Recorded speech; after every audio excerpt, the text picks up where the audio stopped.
Ang setup ni mo dapat mo agree jud ka pero napag-iabot na ta sa na si Aso Papa. send din niya sa professor. Send din siya sa ano. Kaya biyan na to ni. Abi. Tas kailangan jud naman mo support jud ka na kay Fatima ma. Kay kundi ka mo support. Gaan jud ka kang unsay ano niya kang si ano po si Mariela. Mariela kanapod. So si Mariela po siya kasabay mo. So mukha jud ka dapat Pwede ana. ka ni magilak-hilak ka. Oo. Uy, Ginoo. So, Mag-eskwela to la. Yago ko mo hila kahit hindi ko. Kala siya ano kay magpakaluoy ka baka lang basta mo to kag ano kay. Ay pag dato taguan mo kwintas Tagal kwintas. Ayun taon na. Tagal kwintas. Yung palang dato ta. Si Di ka matagaan. Lula, Alam scholar mo. ko lula. Scholar.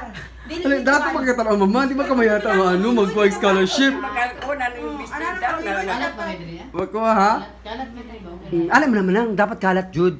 Kay kanang ano, tanggalan tong ano. Pobribiya, kailangan tong tanggalan tong ano. Kaya na siya. So, tanggalan, ay, okay na, tanggalan ano ba kalang kurtina? Ay kanang ano, towel. Baba. So, ito na.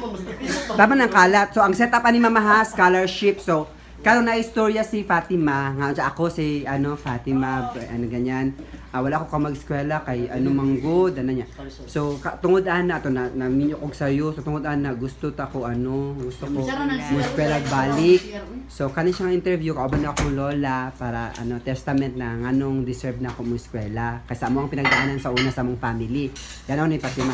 So musuti si Fatima anay. Ikaw pud musuti jud ka sa kon usay pa sorry, Fatima. may pisulti. Mara ka mo, agree lang ka siya, oo. Agree ka sa ko lula. Wala ko iyon. Andi una mag-introduce pa si Fatima, tapos mo introduce pug ka. Nya pagka man si Fatima pug bagi si Mariela. Di Mariela. Aw dia ka. Aw, ikaw dito Okay, hila. kay dili ko kay nagmura na magkakuha na. Di ba kami wala eh? Ay, wala ba ko?